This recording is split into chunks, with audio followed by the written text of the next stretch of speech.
I told him, oh no, they're not hearing aids. Dad told me they're just big globs of bubblegum. You want some? And they were stunned. When kids made fun of the way I spoke, they said, oh, you speak funny because you're deaf. Oh no, I said, I am from a foreign country. I have an accent, and our parents are foreign spies. And it worked. Anyway, this idea that I could do anything if I set my mind to it, despite being deaf, flowed freely from my family, especially my mother, because it was my mother who helped me discover my love for acting, because I always loved sitting with the Judy Blume book in my hand, devouring each and every word, or I would sit in front of the bathroom mirror day in and day out, locking the bathroom door, performing stories and signs with characters who mysteriously signed back. In my books and mirrors, there were no barriers, and all my dreams could come true.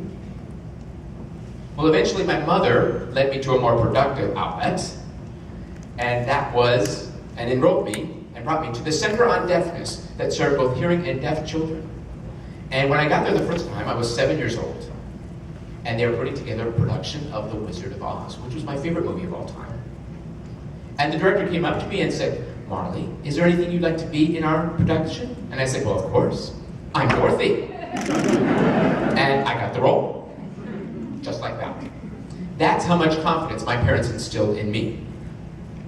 By the time I was 12, I had been doing plays and musicals in sign language throughout the Midwest.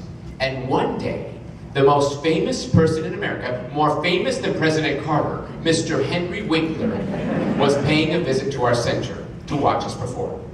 And I knew who he was. I had all my plans in order. I had an agenda. I didn't tell anyone though. When the show was over, I went right up to Henry and I said, hi, I'm Marley.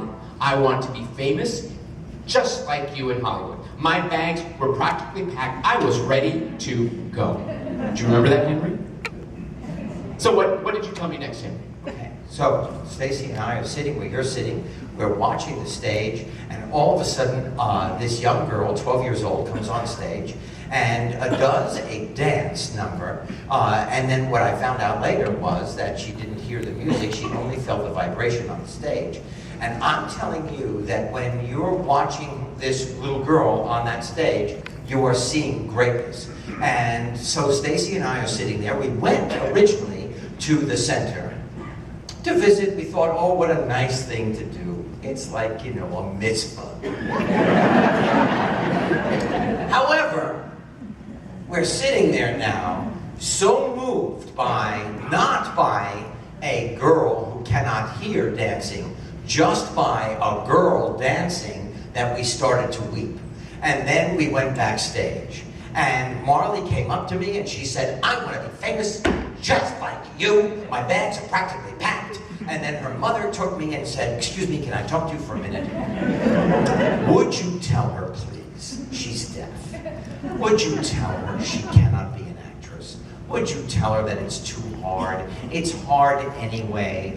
And you know, because she cannot hear, it's really hard. And I said, Madam, I want to tell you something. I don't know you, and I'm so sorry, and I don't mean to be disrespectful. I just saw something on that stage that was very powerful. There is nothing that I can say to Marley except, Marley, I'm telling you now, if you want to be an actress, you now keep that in the forefront of your brain, and you will be whatever it is you want to be. That is all that I could say to this young girl.